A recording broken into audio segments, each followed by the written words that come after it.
Ja'far ibn Abi Thalib ke Habasah. Ada raja namanya Raja Najasyi.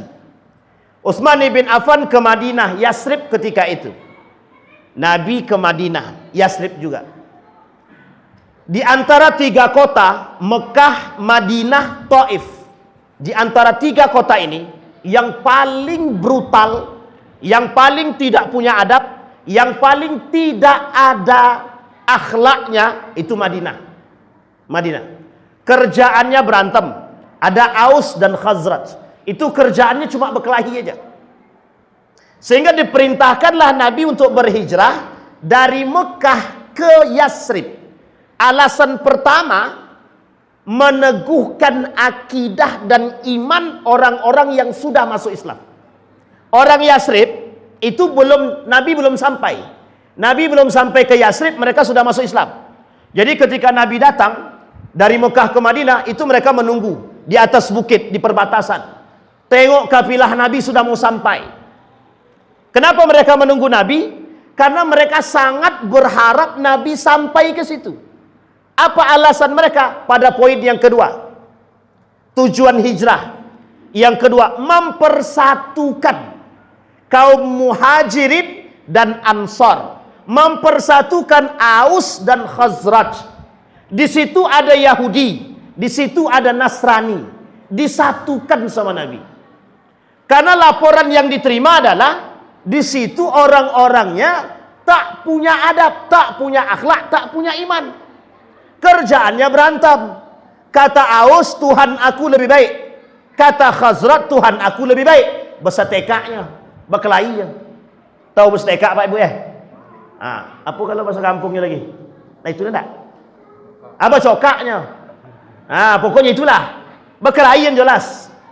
Hanya karena Tuhan. Ya memang itu masalah memang. Tapi ketika Nabi datang, apa kata mereka? Kami berharap engkau bisa menyatukan. 2 tahun Bapak Ibu. 2 tahun Nabi sampai di Madinah itu, satu Madinah semua bersatu. Sekarang kita lihat kuncinya. Mengapa Nabi kok bisa menyatukan mereka? Satu kuncinya, iman. Sekarang saya tanya Bapak Ibu, yang tua-tua atau awak, kira-kira yang diajarkan atuk saya ini tentang apa di kampung ini? Yang diajarkan oleh atuk saya di kampung ini apa? Kalau saya tanya di Kuala Pandu itu, yang diajarkan beliau satu, tauhid, iman,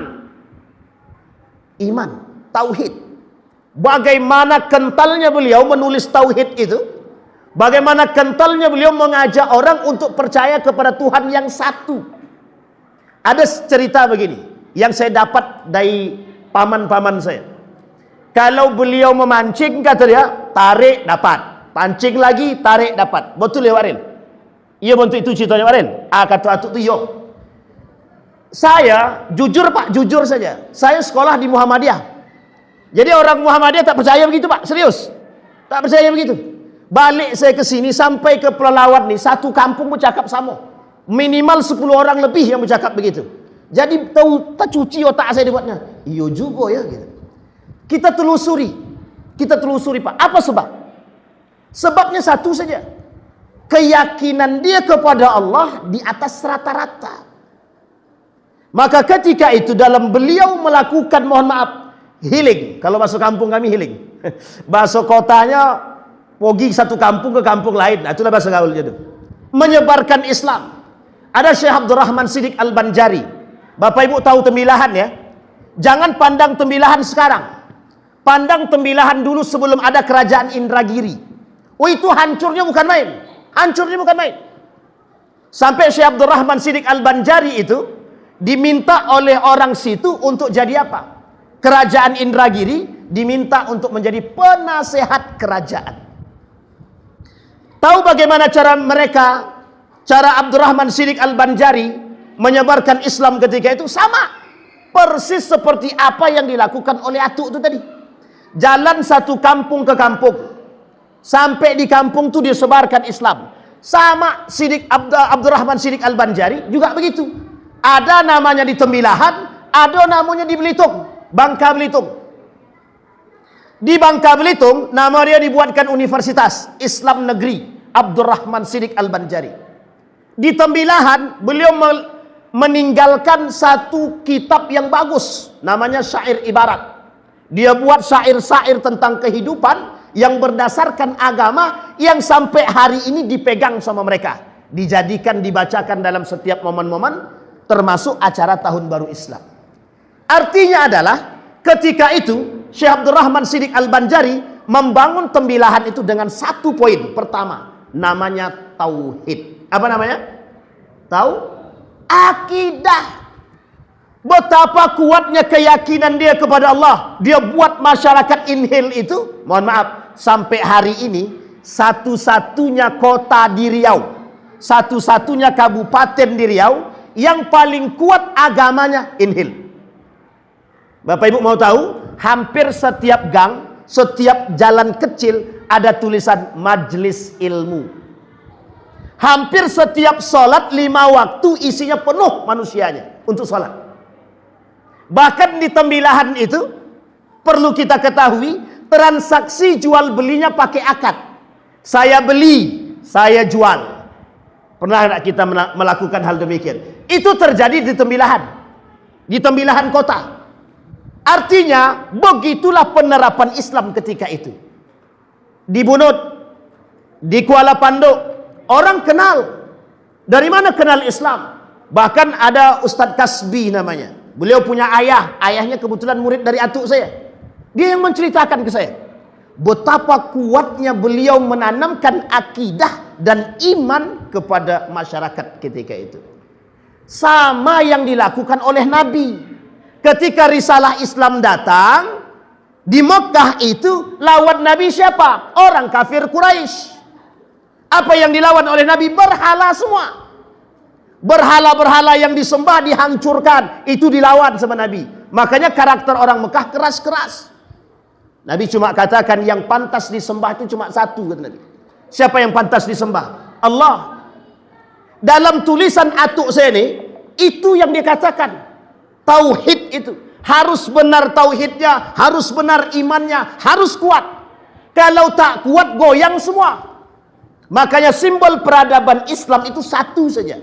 Tauhidnya benar, imannya kuat. Sampai di sini bisa dipahami, Bapak? Bisa dipahami? Bisa atau tak bisa? Aman atau tak aman? Perhatikan, Ja'far ibn Abi Thalib, sepupu Nabi, diperintahkan oleh Nabi hijrah. Hei Ja'far, hijrah, karena kondisi Mekah sedang tak baik. Apa yang diperintahkan oleh Nabi kepada Ja'far? Pergi kepada Raja Habasah. Di negeri Habasah itu ada seorang raja bernama Raja Najasyi namanya. Raja Najasyi ini agamanya Nasrani. Kalau kita lihat sejarah, dalam catatan sejarah, di akhir hayatnya dia masuk Islam. Di akhir hayatnya. Tapi kita kesampingkan itu. Apa yang dilakukan oleh Ja'far ibn Abi Thalib ketika itu? Diperintahkanlah oleh Nabi Ja'far untuk hijrah ke Habasah. Sampai di sana dapatlah perlindungan dari negara tersebut oleh Amr ibn As, yang diperintahkan oleh pemimpin-pemimpin Quraisy untuk datang ke Habasah agar Raja Najasyi mengusir Ja'far ibn Abi Thalib yang menganggap membawa agama baru, yang percaya kepada Allah. Dipanggillah Ja'far ibn Abi Thalib. Ketika dipanggil Ja'far, apa kemudian yang dilakukan oleh Raja Najasyi, oleh panglimanya, oleh prajuritnya? Hei Ja'far, tunduk kepada Raja Najasyi. Artinya memberikan penghormatan dengan tunduk. Ini mohon maaf ya, mohon maaf, jangan tersinggung. Memberi penghormatan dengan menunduk. Apa jawaban Ja'far ibn Abi Thalib? Kata Ja'far ibn Abi Thalib, "Ma la nasjud, lima nasjud, la nasjudu illa lillah." Kami tidak akan sujud kepada Raja Najasyi sekalipun taruhannya nyawa. Kami hanya sujud kepada Allah Subhanahu wa ta'ala. Sekarang saya tanya Bapak Ibu, kita sampai pada puncak itu? Sampaikah kita pada puncak itu? Taruhannya apa? Ja'far ibn Abi Thalib taruhannya apa? Mati. Sekarang siapa yang mau menjamin kematian kita? Kalau kita tidak sujud kepada manusia, Kira-kira dimatikannya tak kita? Tak usah jauh-jauh, kita contoh lah. Misal Pak Ketua LPPM tadi dipanggil sama Bupati misalkan, disuruhnya sujud. Kemudian Pak LPM, ngapa saya sujud? Mungkin tak dibunuh sama Pak Bupati itu kini, mungkin tak? Tak akan, tidak akan. Taruhan kita hari ini bukan kematian, taruhan Ja'far kematian. Tapi taruhan kematian membuat Ja'far kokoh mengatakan, la nasjudu illa lillah. Saya tak akan sujud kecuali kepada Allah. Tapi manusia sekarang tidak ada taruhan kematian. Mereka tak percaya kepada Allah. Cuma mohon maaf. Hanya persoalan jabatan, Tuhan pun hilang. Persoalan kekuasaan, Tuhan hilang. Persoalan harta, Tuhan hilang. Tuhan yang hilang, bukan nyawa yang hilang, Tuhan. Artinya goyah iman kita, goyah akidah kita, hanya karena persoalan dunia. Ustadz, salah dupa Ustadz, dunia ini memang harus kami pegang. Betul. Dunia ini memang harus kita pegang, tapi untuk datang kepada Allah. Dunia ini perahu kita untuk datang kepada Allah. Wabtaghi fima ataka Allahu daral akhirah wa la tansa nasibaka minad dunya. Gunakan perahumu yang ada di dunia ini untuk datang menuju Allah. Yang dikatakan Pak Camat kita tadi. Pertanyaannya sederhana. Seberapa penting Allah dalam diri kita hari ini? Mengapa beliau bisa melakukan hal demikian? Mengapa seorang beliau bisa mohon maaf? Bahkan ada yang saya dapatkan cerita, kalau beliau berjalan di dalam hujan dia tak basah. Anggap, mohon maaf, anggaplah ini ada sedikit kelebihan. Pertanyaannya kok bisa? Begitulah tajamnya hati orang-orang terdahulu. Tidak dikotorkan dengan yang halal, tidak dikotorkan dengan yang subhat, tidak dikotorkan dengan yang haram. Mengapa manusia hari ini kok sulit sekali untuk mendapatkan tingkatan-tingkatan seperti itu? Terlalu banyak yang subhat yang kita makan. Itu baru subhat. Bagaimana kalau yang kita makan yang haram? Akankah kita semakin dekat dengan Allah atau semakin jauh? Ini pertanyaan penting. Mohon maaf Bapak Ibu. Satu sisi saya bangga sekali melihat ibu-ibu yang, bapak ibu yang tinggal di kampung. Mohon maaf, saya bangga sekali. Kenapa? Kadang-kadang nak makan cukup pancing cari lauk di laut.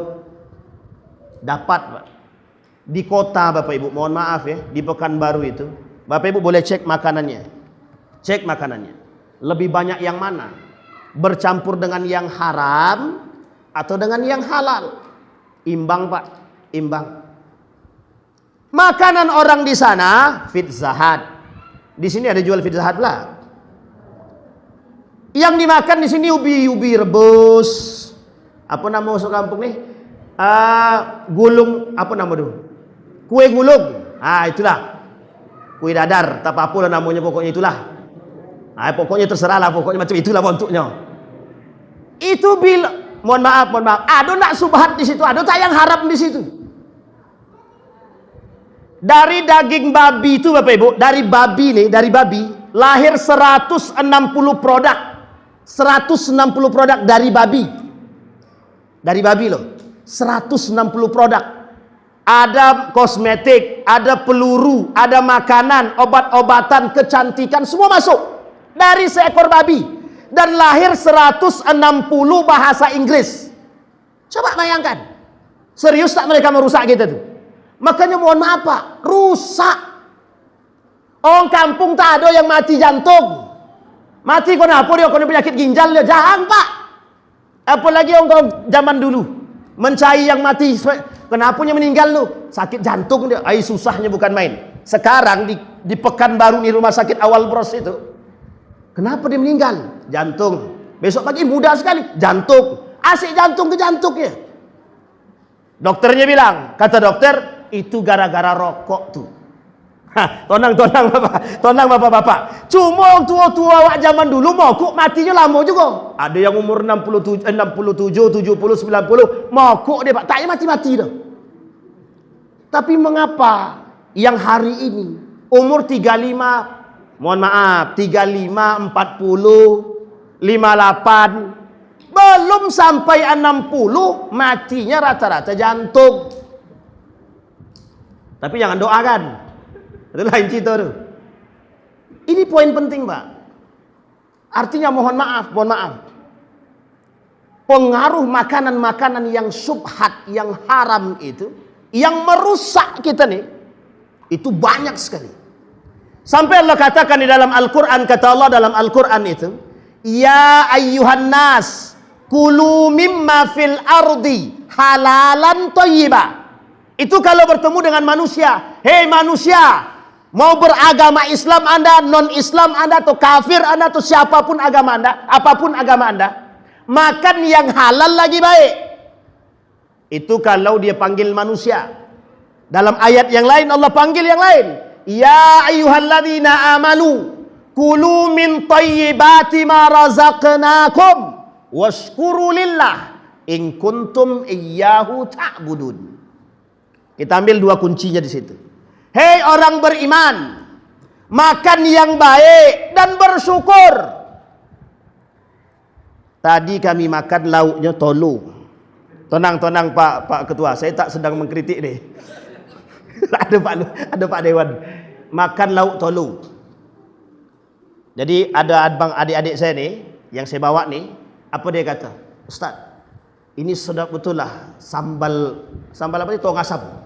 Saya bilang, kalau kesini mengharapkan makan yang ayamnya ayam kota, itu tak main.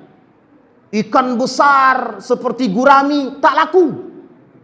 Tapi kalau tolu, pucuk ubi, sambal belacan atau sambal tong asam, itu 2-3 kali tambuh mau, saya bilang. Bayangkan Pak, begitulah hidup di kampung itu. Thayyiban jelas. Halalnya tak perlu ditanya Pak. Kalau halal tak perlu tanya. Dia tak boleh pakai duit haram juga kan? Tak perlu ditanya. Cuma mungkin tawar-menawarnya aja. Berapa go ikan gini? 20.000.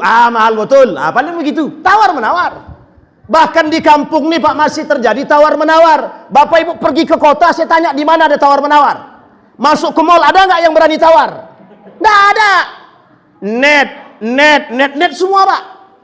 Harganya tidak segitu pasti. Mohon maaf, keuntungannya lebih besar. Kita tak berani tawar. Cuma kita pede kan? Gengsi hidup, gaya hidup. Orang kampung ini hidup ya. Pakai baju itu ya, kain saungnya itu ya, hidup juga deh.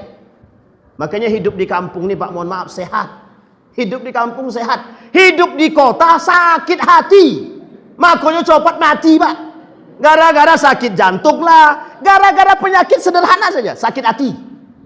Coba bayangkan, hanya gara-gara penyakit sakit hati. Tapi kembali kepada poin tadi, ada sebab ada. Kita tak percaya sama Tuhan. Orang kota tuh banyak, mohon maaf saya tidak menyinggung orang kota, tapi memang begitu faktanya Pak. Kita sekarang ini, manusia sekarang ini sedang kehilangan pondasi. Kita ini sedang terindikasi penyakit ateisme. Tidak percaya Tuhan. Kenapa kita tak percaya dengan Tuhan? Akal kita ketinggian. Itu yang diajarkan oleh beliau. Beliau lebih meninggikan, mohon maaf, lebih meninggikan wahyu, lebih meninggikan iman. Bagaimana anak kami nak sekolah Pak Ustaz? Duit tak ada. Kalau kata orang tua zaman dulu, kalau itu rezeki engkau, pasti engkau bisa sekolah. Tapi kalau tak rezeki engkau, mau bagaimanapun tak akan sekolah kata. Tapi tetap orang tua zaman dulu punya usaha. Selalu berikhtiar. Entah naik speedboat ke mana, yang penting dapat dulu. Entah mencari ikan subuh-subuh dia. Yang penting ada yang diusahakannya. Pertanyaannya adalah, begitulah keikhlasan orang tua zaman dahulu Bapak Ibu. Keluar di pagi hari hanya untuk anaknya. Sambil mendoakan. Ya Allah, kalau memang rezeki anakku, dia sekolah. Kalau tidak rezeki anakku, apapun yang kami lakukan tak akan ada. Kami serahkan seutuhnya. Begitu orang tua zaman dulu Pak. Kalau sekarang minta maaf. Kau sekolah tak? Tak sekolah dah. Ayo tu. Begitu orang tua zaman sekarang. Mau sekolah mau tidak lantak kata dia. Ini kata Pak Camat kita tadi, pendidikan sekarang itu kalau orang tua tidak mendukung rusak. Ditambah sekolah-sekolah, mohon maaf ya, jangan tersinggung ya Bapak Ibu, jangan tersinggung. Ditambah dengan sekolah-sekolah hari ini tidak ada prioritas Tuhan, tidak ada. Saya kasih tahu kunci. Bapak Ibu cari universitas yang ada di muka bumi Indonesia ini. Cari mana yang notabene, mohon maaf, yang menjunjung tinggi tauhidnya, akhlaknya, akidahnya, adabnya, cari. Rata-rata keluar universitas mau jadi apa? Kalau dia tak dapat kerjaan, menjadi buruh dan bulan-bulanan. Sekolah jauh-jauh ke Amerika, balik ke sini nganggur. Begitu dia Pak. Jadi anak-anak mau pulang karena di sekolah jauh tapi tak dapat pekerjaan, nganggur dia. Sudah sekolah, ngabisin duit orang tua, tapi tak dapat kojo. Jadi malu deh. Sekarang saya tanya, kita sekolah ini untuk apa? Untuk kerja kah? Untuk dapat ilmu kah? Untuk menambah menjadi manusia beradab kah? Beriman kah? Atau bagaimana? Orientasi pendidikan hari ini bukan untuk menciptakan generasi yang beriman, bukan menciptakan generasi yang berakhlak dan beradab. Manusia hari ini diciptakan untuk dijadikan sapi perah. Jangan tersinggung. Ustaz ini keras betul. Tidak keras. Ini lembut-lembut aja kita. Sapi perah. Sehingga mohon maaf Bapak Ibu, orientasi agama kita kurang. Dampaknya apa? Tak punya adab. Orang zaman dulu beradab dengan Allah meskipun tidak punya agama. Belajar agama sedikit tapi diamalkan. Sekarang kebanyakan agama bablas, justru menyesatkan. Kita khawatir. Kenapa? Karena di dalam ilmu mereka tidak ada iman. Di dalam ilmu tidak ada iman. Apa kata Allah? Iqra. Nabi bilang apa? Ketika malaikat mengatakan, Iqra ya Muhammad. Jawaban Nabi apa? Ma ana biqari. Aku tak bisa baca. Iqra ya Muhammad. Aku tak pandai baca. Tapi Nabi tak pernah membentak malaikat ya, ingat ya. Nabi tak pernah bentak malaikat. Ya Muhammad, Iqra ma ana biqari. Dipeluk sama malaikat Jibril tadi. Apa yang dibisikkan oleh malaikat Jibril? Iqra bismi rabbikal ladzi khalaq. Maksudnya apa? Ini kita jabarkan maksudnya. Anda berilmu, beriman. Kenal dulu dengan Allah, punya iman dulu, punya akidah yang benar, salatmu baik. Anda mau jadi apapun kalau Anda beriman, jelas. Mohon maaf. Tapi kalau Anda tidak punya iman, mau jadi apa Anda? Silahkan. Jadi apa? Arsitektur, ekonom, dan lain sebagainya. Tapi kalau tidak punya iman, rusak. Prioritas iman nomor sekian. Prioritas akal dan mohon maaf prioritas harta nomor 1. Sekarang saya tanya, perkataan saya ini yang saya nukil dari pandangan para ulama, betul atau salah kira-kira? Betul atau salah? Sekarang saya tanya Bapak Ibu, orang zaman dulu punya mobil, hidupnya sehat enggak? Banyak yang punya mobil apa yang tidak punya mobil zaman dulu? Tidak punya. Kira-kira mereka sehat apa tak sehat?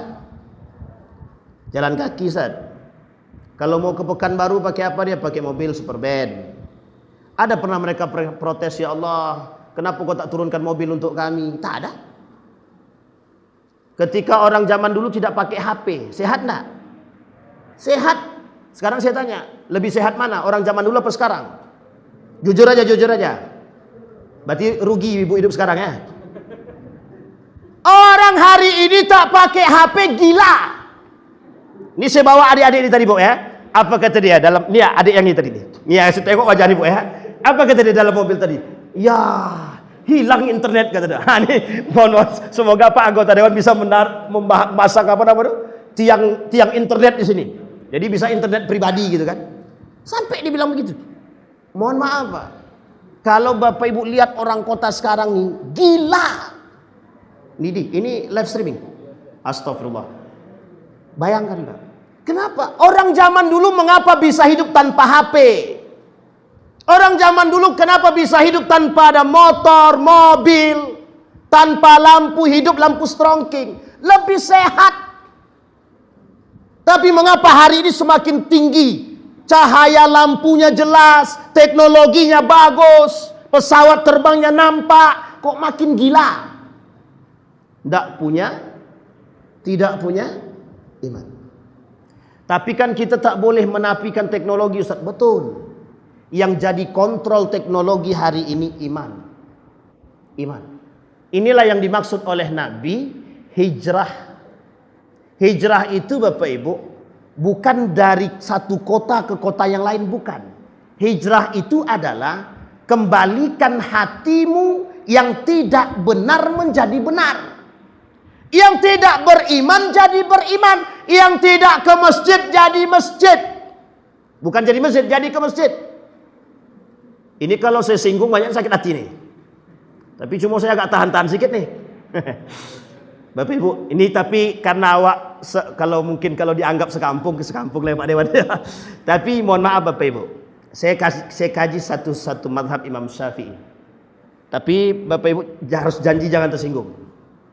Kata mazhab Imam Syafi'i, ada masjid samping rumah, tak ke masjid dia, berdosa dia. Jangan tersinggung. Masjid samping rumah, tapi tak ke masjid dia. Jadi solatnya, dia solat di rumah. Solatnya dapat pahala, dapat dosa juga. Gara-gara tidak ke masjid. Sampai Syafi'i bilang, solat berjamaah itu, apalagi bagi rumah yang sangat dekat sekali, itu sampai pada derajat wajib. Itu mazhab Syafi'i, Pak. Mazhab Syafi'i, Bapak Ibu. Jadi kalau tak ke masjid, berdosa. Kata mazhab Syafi'i. Sekarang saya mengajak Bapak Ibu. Masjid ini dibangun dengan model yang bagus. Dengan model yang sangat cantik. Sayang masjid ini, kalau yang sholat cuma 2-3 orang. Mohon maaf. Bapak Ibu, saya kasih satu kondisi, semoga bisa menjadi perbandingan. Zaman Nabi, ada Masjid Quba yang dibangun oleh Nabi, namanya Masjid Quba. Masjid pertama kali dibangun oleh Nabi, namanya Masjid Quba. 500 meter di depan Masjid Quba itu, dibangunlah satu masjid, namanya Masjid Dirar. Masjid ini bertujuan untuk membunuh Nabi dan menghancurkan umat Islam. Jangan sampai masjid yang kita bangun ini justru didirikan untuk, mohon maaf, meredupkan Islam. Jangan sampai masjid yang kita bangun ini dari para swadaya masyarakat ini dan lain sebagainya, bukan kita ambil manfaat untuk mendekatkan diri kepada Allah.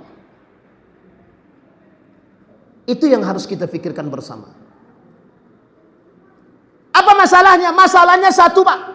Kalaulah masjid ini sudah tidak ramai diisi, masjid ini sudah tidak ada yang penghuninya, itu tanda kehancuran satu negeri.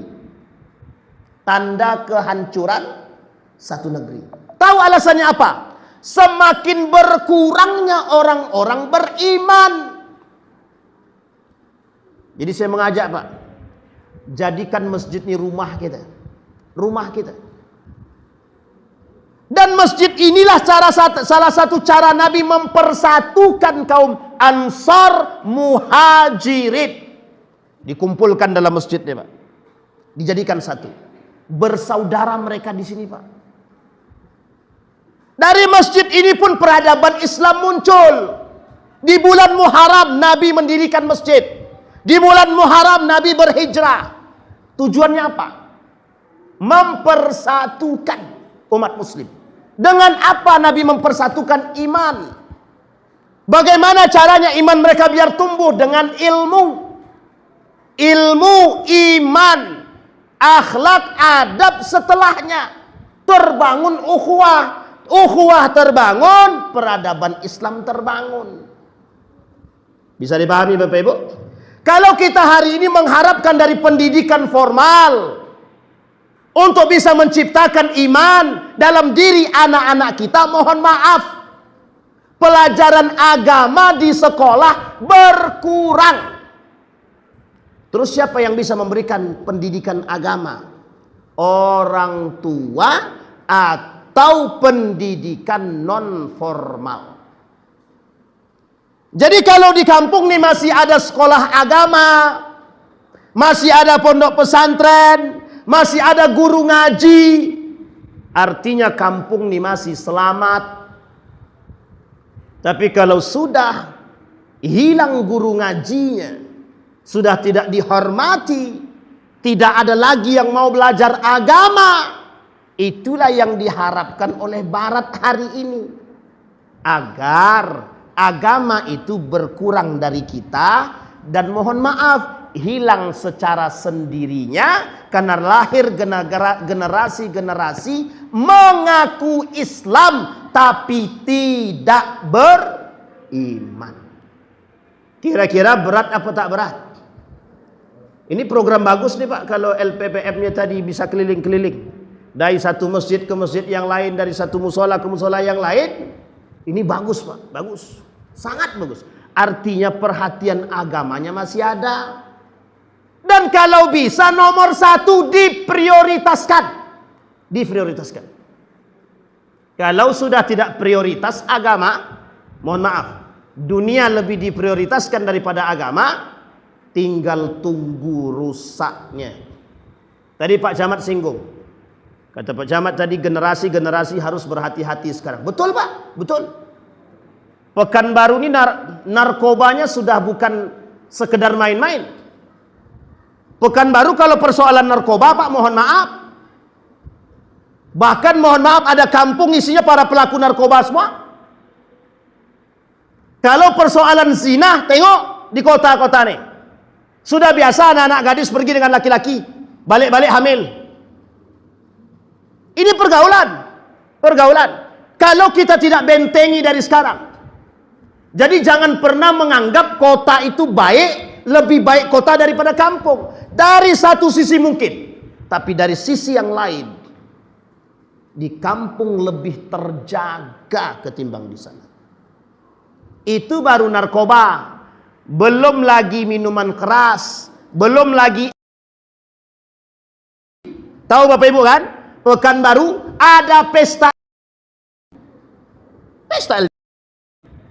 Dan Bapak Ibu lihat kan? Kasus-kasus narkoba. Pelakunya di mana? Di Pekanbaru. Orang dari desa datang ke sana. Cuma mau narkoba. Ketangkap. Kan malu jadinya kan? Dan lain sebagainya Bapak Ibu. Artinya, kembali kepada poin tadi. Artinya, bentengilah dari saat ini. Itulah tujuan Nabi membangun masjid. Nah, masjid ini dibangun Bapak Ibu, tujuannya satu. Kita pengen umat Islam ini bersatu. Bapak Ibu, di sini alhamdulillah masih kuat semua persatuannya. Islamnya masih satu, Pak. Maksudnya Islam satu di sini, cara pandangnya masih jelas, mazhabnya masih Syafi'i semua. Bapak Ibu kalau datang ke sana, kalau datang ke Pekanbaru, tengoklah. Tengoklah Bapak Ibu Pekanbaru. Asik nak berkelahi aja. Serius Bapak Ibu. Saya ceritanya apa adanya, ini fakta. Artinya, satu sisi kita perlu bersyukur kepada Allah. Bahwa begitulah Allah menjaga kita. Tadi Pak Camat bilang, Ustaz, antara bangga dan tak bangga pulang kampung. Ada orang hari ini tak bangga dia balik ke kampung. Iya, memang. Kenapa? Karena dunianya ketinggian. Dunianya ketinggian, Pak. Kita bicara apa adanya. Nah sekarang kita kembalikan kepada poin tadi. Maka Nabi berhijrah ini Bapak Ibu bukan untuk semakin lebih buruk. Kita setiap tahun memperingati tahun baru. Kata Pak Camat kita tadi, euforianya kerak tinggi ketika memperingati tahun baru Masehi. Mercon-mercon pun ikut meletus. Bahkan orang bodoh semakin banyak. Berkumpul satu tempat, tengok bom meletus. Habis bom meletus, balik ke rumah masing-masing. Nah, sekarang saya ajak Bapak Ibu logika sehat ya, pakai akal sehat. Jadi orang malam tahun baru Masehi itu, rata-rata orang keluar dari rumah. Keluar. Cuma mau ngapain saya tanya? Mau ngapain? Sampai jam 12 malam tuh ngapain coba? Cuma mau lihat bom meletus. Mercon. Tengok ke atas. Begini nih Pak, 10 menit nih kita gini. Setelah meletus, buar gitu. Dah tunduk begini, balik ke rumah masing-masing. Sekarang saya tanya, faidahnya di mana? Faidahnya mana? Ada enggak faidahnya kira-kira? Enggak ada. Sama sekali tidak ada. Sama sekali tak ada. Itu masih mending. Hotel-hotel penuh. Ngapain coba hotel-hotel penuh? Kalau dia suami istri, baik. Tapi kalau bukan suami istri, maksiat kan? Keluar laki-laki dan perempuan boncengan, bukan suami istri. Ini momen terbaik untuk pacaran. Lihat ke atas, bom lu sebab. Dosa dapat, tidak sehat juga secara akal. Ini logika Pak. Begitulah orang sana, barat itu, membuat logika akal kita nih menurunkan iman secara perlahan. Kita menikmati dunia tapi tanpa faidah sama sekali. Sekarang saya tanya Bapak Ibu datang ke pengajian. Mohon maaf, datang ke pengajian. Sambil tidur-tidur pun ada nggak faidahnya kira-kira? Ada faidahnya. Tidur dalam majelis itu apa faidahnya? Pahala. Berarti tidur kami sekarang Ustaz. Jangan. Maksudnya setidaknya kita datang ke masjid dapat pahala. Masuk masjid dapat pahala. Masuk masjid. Berdiam diri di masjid dapat pahala. Dapat pahala. Apalagi mohon maaf keluar dari masjid kita aplikasikan apa yang kita dengar. Tambah pahala enggak kira-kira? Ada ayat yang dibacakan Bapak Ibu dengar dapat pahala enggak? Maka disebutlah oleh Nabi dalam hadisnya ghasyiyat alaihimur rahmah wa nazalat alaihimus sakinah. Orang yang datang ke masjid belajar dia, Allah berikan ketenangan dalam hati dia. Allah turunkan rahmat bagi diri dia. Kurang apa? Karena rahmat itu tidak berbentuk duit. Kalau rahmat itu berbentuk duit, yakin tak kira-kira banyak yang isi masjid nih? Yakin. Kata Pak Dewan, kalau yang misalnya contoh, kalau yang datang pengajian kami bagi duit 2 juta masing-masing. Kira-kira aja kira-kira. Rame nggak masjid nih kira-kira? Itu kalau seandainya rahmat itu berbentuk duit. Cuma karena rahmat ini tak nampak, kecuali rahmat abang siapa mungkin lah. Tapi karena rahmat ini tak nampak, yang dianggap rahmat itu adalah, mohon maaf, yang ditengok materi. Apa kata Nabi dalam hadisnya? Ketika orang ini berfikir tentang dunia, kata Nabi. Apa kata Nabi dalam hadisnya? Fa wa izzati la usallitanna alaihimud dunya. Kalau mereka tidak pernah ridha dengan apa yang aku berikan, kata Allah, aku buat mereka, hidup mereka dengan dunia ini secapek mungkin. Sampai mereka lupa dengan aku, kata Allah. Tapi, kalau mereka ridha dengan apa yang aku berikan, arahtu qalbaka wa badanaka. Kalau mereka ridha dengan apa yang aku berikan, kata Allah, aku buat hati mereka tenang setenang mungkin. Tapi kalau dia tak ridha, aku buat mereka secapek mungkin, sesibuk mungkin dengan urusan dunia, sampai mereka lupa dengan diriku, kata Allah. Sampai di sini bisa dipahami Bapak Ibu? Mau lanjut atau mau cukup? Seriuslah. Jadi kembali kepada poin Bapak Ibu. Jadi Nabi berhijrah, saya simpulkan. Nabi berhijrah dari Mekah ke Madinah Yasrib itu bukan tanpa alasan. Yang pertama, Nabi ingin mengokohkan iman. Yang kedua, Nabi ingin menjaga imannya para sahabat. Yang ketiga, Nabi ingin mempersatukan melalui masjid yang dibangun. La masjidu ussisa ala taqwa min awwali yaumin ahaqqu an taquma fihi rijalun yuhibbu ayyatatahhar wallahu yuhibbul mutahhirin. Masjid Kuba dibangun untuk mensucikan hati. Jadi masuk masjid itu kita bertakwa. Tujuannya itu. Dibangun sama Nabi masjid. Kalau sudah bertakwa, beriman, kira-kira mudah nak mempersatukannya? Mudah apa tidak? Jadi mohon maaf jangan tersinggung Pak Ketua. Jadi dalam masjid inilah Bapak Ibu kita tidak bisa melihat perbedaan apapun kecuali takwa.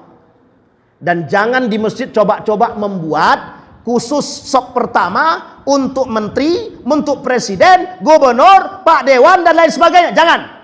Haram. Dosa. Masjid sop pertama untuk siapapun yang pertama kali datang. Mau kaya dia, mau miskin dia, mau terhormat dia, mau pejabat atau bukan. Sop pertama. Untuk siapa? Yang pertama kali datang. Kecuali dia tak mau.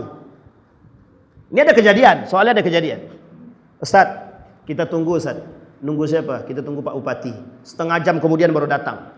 Dalam ceramah, saya ceramahkan semuanya, saya ceramahin ketika itu. Saya sindir-sindir semuanya. Dosa menunggu pejabat yang terlambat. Karena waktu, mohon maaf, waktunya setengah jam. Itu kita nunggu siapa? Masa gara-gara pejabat kita tunggu? Astagfirullah wa atubu ilaih. Mohon maaf para pejabat jangan tersinggung ya Pak ya. Ini mohon maaf betul ini. Karena begitu kondisi kita sekarang. Jadi seolah-olah masjid ini kaplingan. Tidak bisa. Nabi membangun masjid itu persatuan dan ketakwaan. Kalau bertakwa dia mohon maaf. Pejabat-pejabat itu bukan tak banyak yang beriman. Mereka ketika azan datang, mereka datang duluan ke masjid. Datang dia sop depan dia. Tahu dia keutamaan itu. Dan dia tahu Pak, fungsi masjid itu apa. Bisa dipahami Bapak Ibu. Jadi kalau sekarang ini untuk melihat persatuan itu di luar masjid tidak akan kita temukan. Tidak akan kita temukan. Tapi satu-satunya tempat yang bisa menyatukan semuanya, mau Minang dia, mau Melayu dia, mau Batak dia, mau Jawa dia, dalam masjid. Dalam masjid.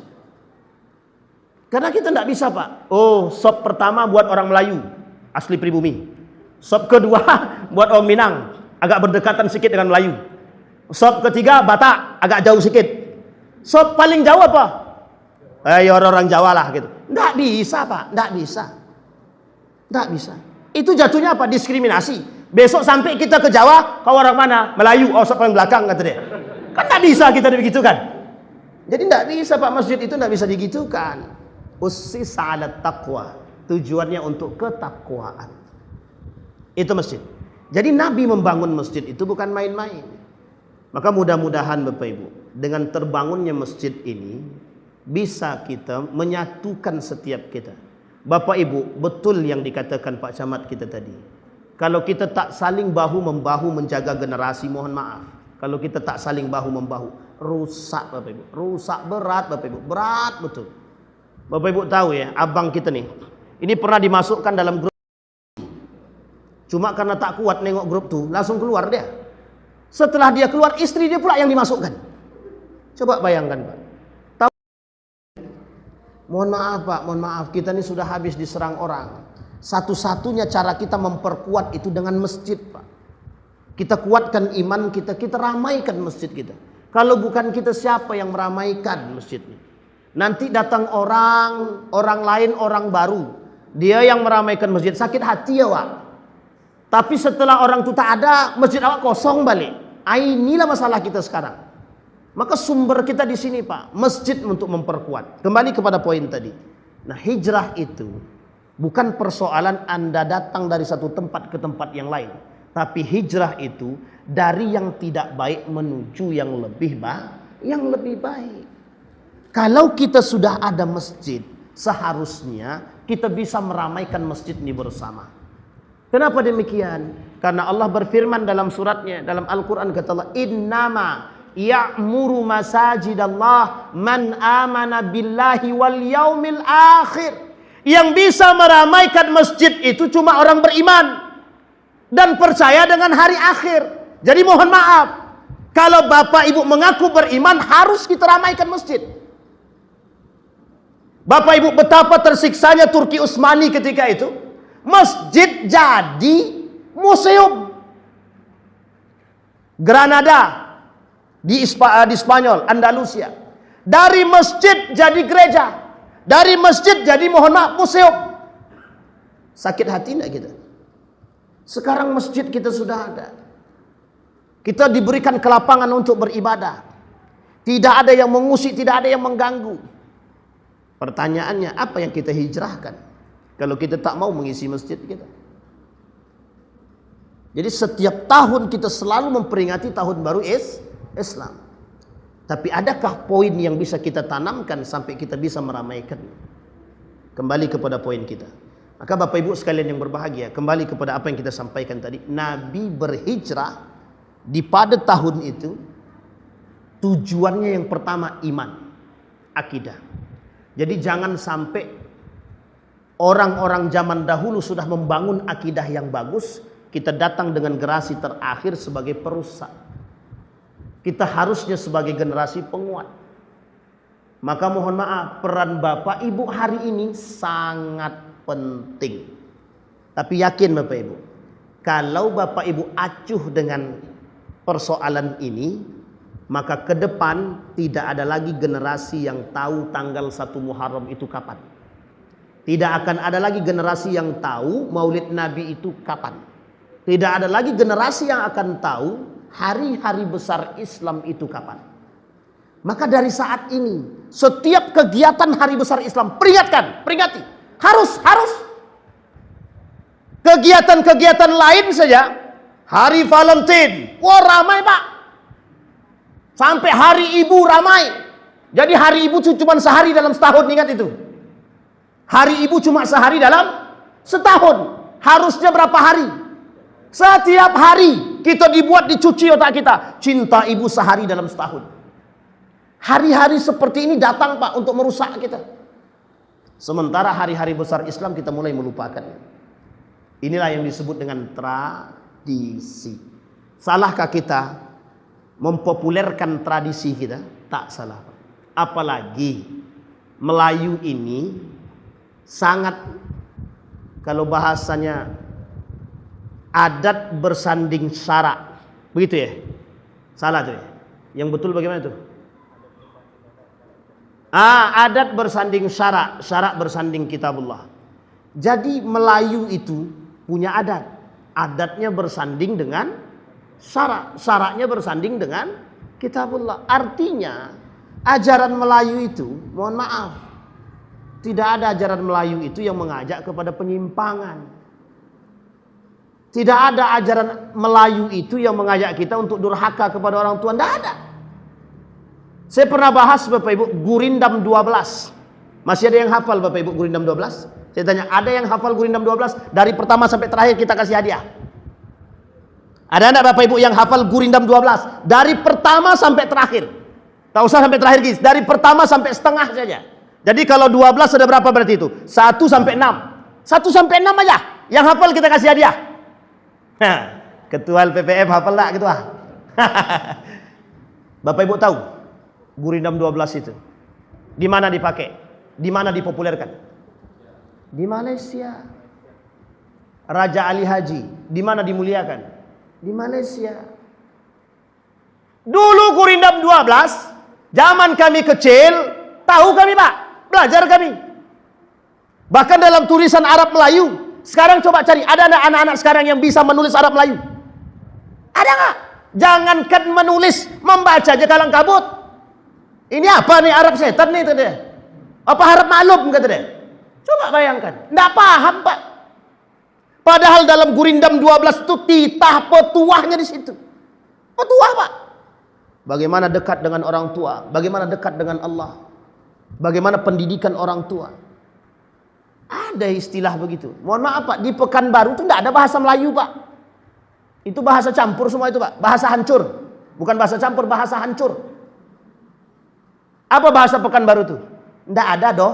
Dari mana bahasa apa itu? Kalau kita di sini bahasa apa Pak? Melayu. Jelas Melayunya. Jadi nggak ada orang tak kenal dengan Melayu, orang tak kenal dengan adat, orang tidak kenal dengan syarat. Syarat itu apa? Syariat. Jadi jangan salah. Disinilah pentingnya tradisi. Makanya penting bagi kita mentradisikan yang disebut dengan peringatan Tahun Baru Tahun Baru Islam yang memperingati begitu dia modelnya. Tapi ketika Tahun Baru Masehi, berbondong-bondong sampai mohon maaf dibuatlah satu kegiatan yang bagus, mewah. Tapi alhamdulillah, setidaknya kita mulai sadar sedikit demi sedikit. Saya lihat Pak di Pekanbaru alhamdulillah. Jadi sekarang setiap kegiatan-kegiatan yang tidak bermanfaat seperti peringatan Tahun Baru Masehi tak ada lagi. Tak lagi dibuat. Seperti mandi belimau di tempat terbuka juga tidak lagi dibuat. Karena memang tak ada lagi tempat mandi belimau di Pekanbaru. Di mana mak dia mandi? Kan tak ada. Semua jembatan. Dan semuanya sudah semen, batu tak ada lagi, tak ada sungai. Sungai pun kedah keruh, semua sudah kotor-kotor. Jadi tak ada lagi mandi. Bahkan Kampar pun sekarang, Kampar pun juga sempat melakukan sama.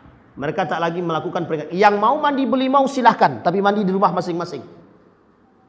Memang tidak ada euforia yang, mohon maaf, mereka khawatir akan keluar daripada syariat. Karena memang mandi belimau itu tidak ada mandi bersama.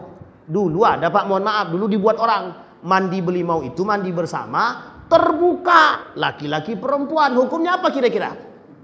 Dosa apa tidak? Dosa. Tapi kalau hanya sekedar ada bapak-bapak disiramkan air dalam sebuah tradisi misalkan, ya tidak ada masalah. Sebagai tanda mandi beli, setelah itu mandinya di rumah masing-masing. Atau menyelam dalam air, ya silahkanlah. Tapi itu keluar, tapi jangan sampai tak keluar. Bisa dipahami Bapak Ibu ya? Jadi tradisi.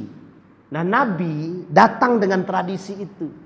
Nabi datang dengan kebaikan itu. Tujuannya adalah mengokohkan nilai. Nilai-nilai agama harus kita pegang. Kalau tidak, kita rusak. Nah, kesimpulan dari apa yang saya sampaikan Bapak Ibu sekalian yang berbahagia. Posisi kita hari ini sedang dalam kondisi yang tidak baik-baik saja. Artinya, agama harus menjadi pondasi utama. Baik dalam dunia pendidikan, baik dalam dunia perpolitikan, dan dalam dunia apapun.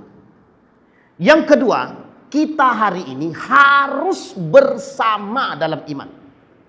Yang ketiga, kita harus cerdas dengan iman. Kenapa demikian?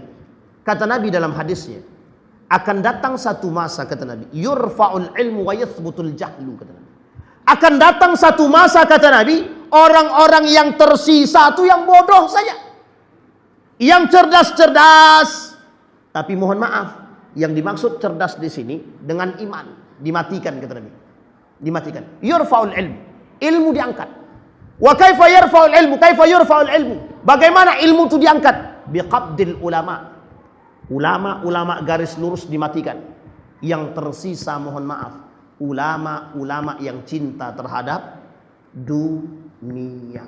Na'udzubillahi tsumma na'udzubillah. Maka kita perlu cerdas, Pak, perlu cerdas.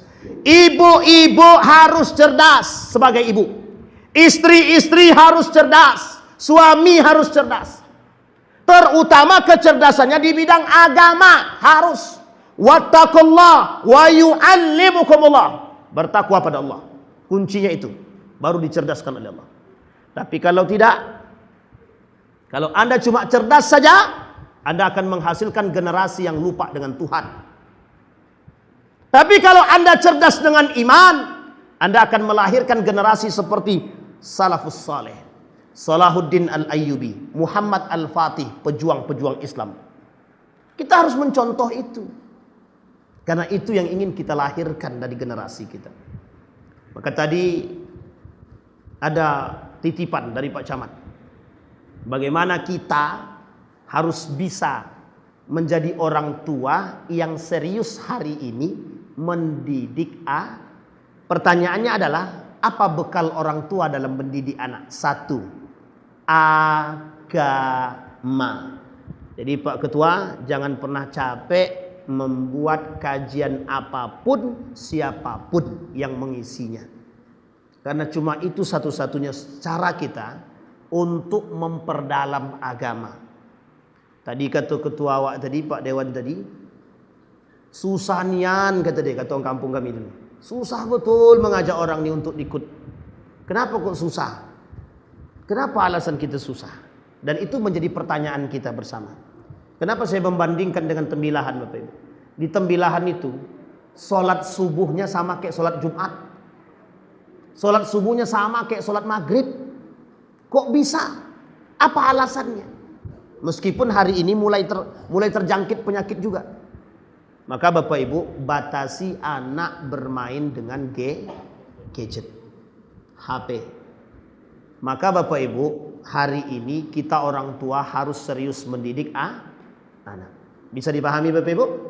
Bisa kita bawa pulang kira-kira? Jangan takut dengan anak. Nak, jangan main HP tengah malam. Mak, tunggulah, aku main dulu. Nanti aku tidur juga ya. Jangan takut dengan Apa bekal kita sekarang? Iman, agama. Yang kedua, ilmu, bekal orang tua. Harus hijrahkan hati kita. Yang tidak mengerti agama, belajarlah, jangan malu. Jangan malu. Ustaz, kami ini dah tua, tak perlu belajar agama. Siapa bilang? Mati beragama itu lebih baik daripada mati tanpa agama. Mati berilmu lebih baik daripada mati tanpa ilmu. Harus. Yang ketiga, ini yang terakhir. Yang ketiga, harus ada Al-Quran dalam rumah. Ini tolong diingat-ingat Bapak Ibu. Harus ada Al-Quran dalam rumah. Masalah Bapak Ibu baca tak baca nanti dulu. Yang jelas punya dulu. Baru kemudian semoga ada program yang bisa mengajar mengaji buat ibu-ibu. Ibu-ibu tak malu belajar mengaji? Mau belajar mengaji ibu-ibu? Yakin? Alhamdulillah. Itu tugas dari ketua. Nama tugas berarti itu kan. Semoga. Jangan ibu-ibu aja, bapak-bapak juga harus belajar baca Quran, Pak. Harus. Kenapa harus belajar baca Quran, Ustaz? Biar kita nikmati paling tidak yang dibawa ketika itu dengar. Kata Tuhan, pernah kau baca Quran seumur hidup? Belum pernah lagi. Mau masuk surga yang mana? Bingung. Tidak ada lagi surga, Pak. Pilih neraka yang mana yang kau masuk, kata dia. Malu kita, Pak. Dari 30 juz, berapa juz yang kau hafal? Tak ada. Dari 114 ayat surat, berapa yang kau hafal? Ada. 1. Apa itu? Qul huwallahu ahad, kata dia. Kata malu sama Tuhan begitu. Berapa umurmu? 70 tahun. Cuma itu yang kau dapat, kata dia. Kan malu awak, Pak. Jadi jangan sampai. Tapi kata Tuhan, masih mending ada yang kau hafal, kata dia. Cuma qul huwallahu. Bapak Ibu percaya tidak percaya, ini fakta. Saya pernah ngajar di salah satu universitas. 35 mahasiswa. Meskipun sekarang nggak ngajar lagi. 35 mahasiswa. Dari 35 mahasiswa ini ada 10 orang yang bisa, ingat ya, yang bisa membaca Al-Fatihah. Ingat ya, membaca ya, bisa membaca bukan menghafal. Bisa membaca Al-Fatihah, bukan hafal. Dari 30, berarti 20-nya lagi kemana? 25-nya kemana? Gak bisa sama sekali dan gak hafal sama sekali. Hancur apa tidak hancur kira-kira? Itu universitas Islam. Akhirnya apa yang saya lakukan? Kuliah 1 semester cuma menghafal Al-Fatihah. Alhamdulillah. Selama 6 bulan itu, 1 semester itu, berhasillah mereka menghafal Al-Fatihah. Bangga juga kita rasanya. Al-Fatihah. Bangganya bukan main, Pak. Apa kata dia? Pak, kata, alhamdulillah saya sudah hafal. Bangga dia. Saya kasih Pak nilai apa? Saya apresiasi. Nilainya A+. Meskipun cuma Al-Fatihah. Nah, besok ketika dia ditanya di akhirat itu kan enak terjawab pas ditanya di hafal tak Al-Fatihah? Hafal. Siapa yang suruh kau ngapal? Ustaz Ridwan. Nah, kan selesai itu. Kalau ada juga nama awak terbawa sikit kan gitu. Sikit aja. Bisa dipahami Bapak Ibu? Jadi pertanggungjawaban kita dan rasa malu kita di hadapan Allah harus tinggi. Jadi Bapak Ibu, mengapa ini perlu kita sampaikan? Bahwa mohon maaf, generasi-generasi kita ini sedang membutuhkan perhatian khusus dari kita, sedang membutuhkan perhatian yang sangat serius dari kita, agar mereka terhindar dari bencana-bencana masa depan yang mohon maaf dikhawatirkan melanda mereka. Kita tidak tahu masa depan orang Bapak Ibu. Kita tidak tahu ke depan itu seperti apa. Setidaknya kita mempersiapkan dari hari ini. Apa yang kita tanam, itulah yang kita petik. Jadi kalau mau memetik yang bagus-bagus, maka tanamlah yang bagus. Jangan sampai nanti menanam yang buruk, maka lahirnya buruk. Apalagi anak zaman sekarang. Anak zaman sekarang ini tak bisa dengan perintah, harus dengan contoh. Nak, kau jangan merokok. Bapak aja merokok, kata dia.